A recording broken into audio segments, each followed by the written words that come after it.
Three things you would do on a day off. Let's see, this time of year, snowshoeing, snowboarding, um, and splitting wood. Three things you would do if you weren't a coach. Okay, so if I could play music, man, I'd love to be a musician. Um, what else? Teaching. I've done that and I really enjoy that. So I'd be a teacher. Um, and my younger son has been getting into basketball lately, and I wish that I had the skill to be a basketball coach because that looks like a lot of fun. Three pieces of advice you love to give. Man, um, this is a hard one. Mm, because a big part of being a coach is not offering advice, not never, but usually not offering advice. Um, so let's see. I'll just see what comes up. Well, first, come to Japan. Like I recommend that to everyone. Second is similar to what I mentioned in the podcast around grief, like really allow yourself to experience your grief because it helps you to move through it into whatever's next. So like really embrace and welcome grief when it comes along. And then the third is, yeah, just take care of your body, man. It's like you only get one, and as far as we know, we only get one round in life. So do what you need to do to take care of your body, and that, of course, includes like heart and mind and all that. Three reasons why you love coaching. Uh, I love the impact that I get to have for people, and to see the way it really transforms both their can transform their work and their lives. Um, I love that there's a lot of flexibility to how I can do it.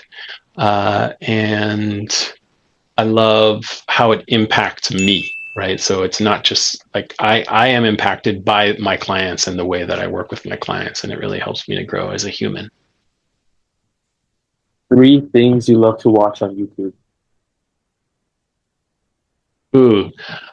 So I ride motorcycles. So I've been watching more about like different ways of riding and looking at different bikes and stuff. I'm also pretty into electronic music.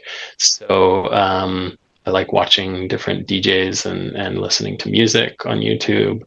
Um, and then probably the third thing is I've been getting into baking in our wood stove. So been learning about different ways to bake bread and pizza and stuff like that in the wood stove.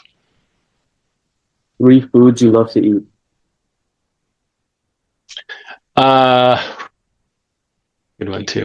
Um, Sushi is kind of an easy go-to, but like there's particular like rolls of sushi that I love in Japan. Probably in Japan it's called futomaki, so it's like a thick roll with stuff inside, and lots of different kinds that I like of that. Um, I am a big pizza fan, so lots of different types of pizza. And what's the third one that people might not know? Mm, This area is known for what's called soba, which is a type of buckwheat noodles. And so there's a lot of local soba here that's really good. And it can be just like soba in a broth, but you can also have it with different types of vegetables and like fried tempura and that kind of thing. So yeah, I'm a fan of that as well. Three sports you love to play. Yes, snowboarding. I'm a runner, so I love to run, and also cycling. Three books you love to read. Let's see. There's a book called a fiction book called The Overstory, which is a book about trees. That's really amazing. I read that and got to the end and went to the back and read it all the way again. That's the first time I've ever done that. So the Overstory, I can't remember the name of the person that wrote it, but that's a great one.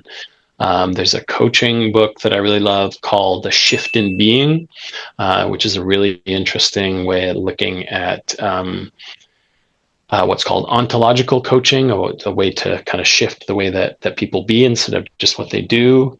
And then a third one that comes up is, let's see, I'm looking at my bookshelf here, Braiding Sweetgrass, which is by a woman who has the last name Kimmer, which is a really beautiful, it's a book kind of about the environment. Yeah. And lastly, 3 words that motivate you.